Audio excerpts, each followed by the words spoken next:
Bonjour, bonsoir et surtout shalom, qui veut dire que la paix de notre Seigneur Jésus-Christ soit avec vous. C'est Lionel de la chaîne Fondement en Jésus-Christ. Nous sommes heureux de pouvoir continuer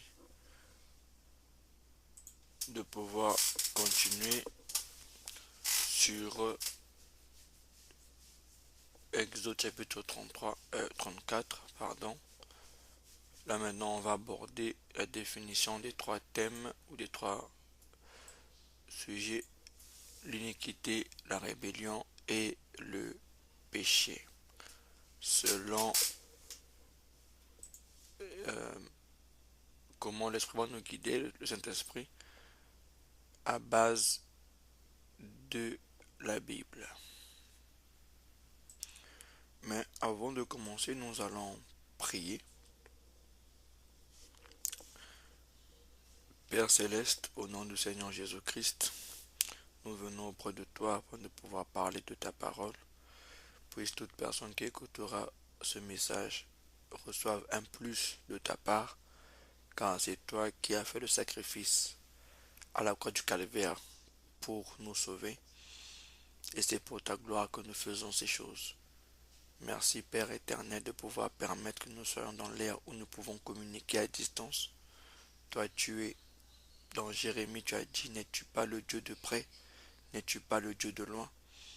Seigneur, fais grâce afin que toute personne qui écoute ce message puisse apprendre, comprendre, mieux comprendre, et là où s'il y avait des erreurs, qu'il puisse avoir des précisions.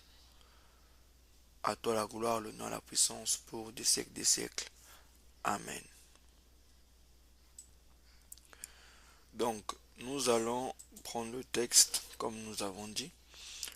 Exode chapitre 34, verset 5. L'Éternel descendit dans une nuée, se tint là auprès de lui et proclama le nom de l'Éternel. Verset 6. Et l'Éternel passa devant lui et s'écria: L'Éternel, l'Éternel, Dieu miséricordieux et compatissant, lent à la colère, riche en bonté et en fidélité, qui conserve son amour jusqu'à 1000 générations, qui pardonne l'iniquité, la rébellion et le péché, mais qui ne tient point le coupable pour innocent, et qui punit l'iniquité des pères sur les enfants et sur les enfants des enfants, jusqu'à la troisième et la quatrième génération. Voilà le texte de base. Bon, je vais continuer jusqu'au verset 9. Au verset 8, aussitôt Moïse s'inclina à terre et se prosterna. Au verset 9, il est écrit, il dit: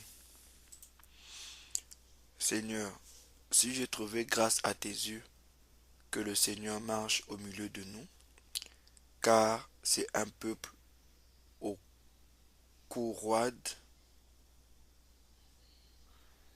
Pardonne nos iniquités et nos péchés et prends-nous pour ta possession. Pourquoi nous parlons de cela? Parce que pour recevoir le pardon, puisque nous parlons que Dieu est miséricordieux. Et le pardon est la première action que nous devons faire dans la marche de Jésus-Christ. Je dis bien la première action. Pourquoi je dis la première action? Ou pourquoi les Écritures disent la première action? Prendre quelques passages.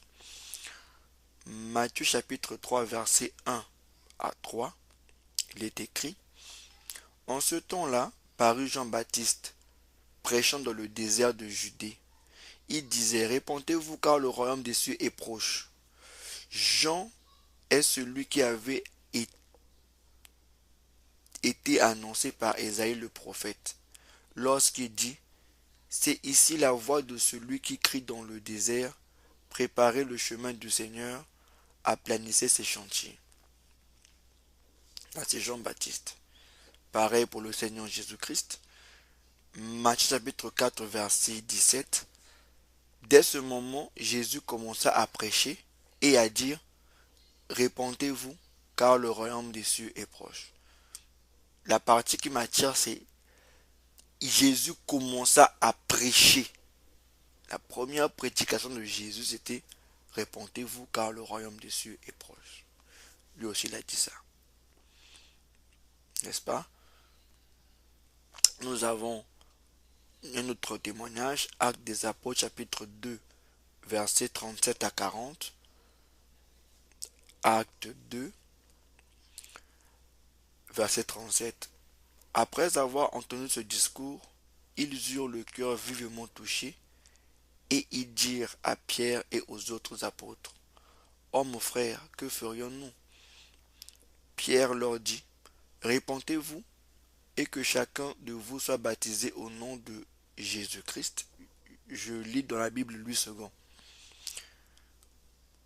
Pour le pardon de vos péchés, et vous recevrez le don du Saint-Esprit, car la promesse est pour vous, pour vos enfants, et pour tous ceux qui sont au loin, en aussi grand nombre que le Seigneur notre Dieu les appellera. Donc, ce qui parle de vous et moi. Et par plusieurs autres paroles, il les conjurait et les exhortait, disant, sauvez-vous de cette génération perverse.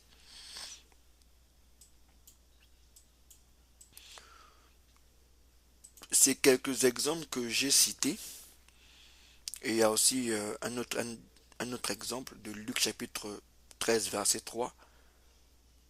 Non, je vous le dis, dit Jésus, mais c'est Jésus qui dit, hein, donc je vous le dis, mais si vous ne vous répondez pas, vous périrez tous également.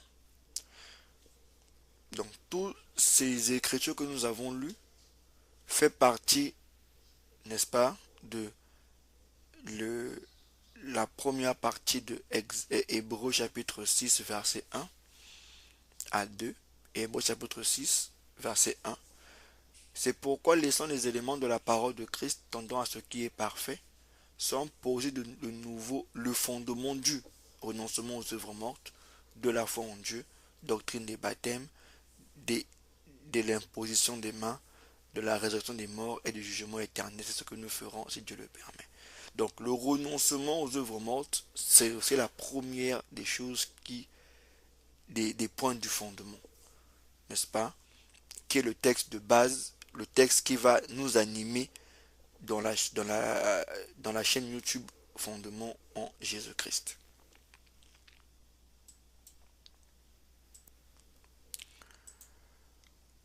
Ok. Donc, pourquoi c'est utile pour prendre un verset? Je vais lire un peu plus largement le verset de Luc chapitre 13 que j'ai lu. Verset 1, Luc chapitre 13, verset 1 dit ceci.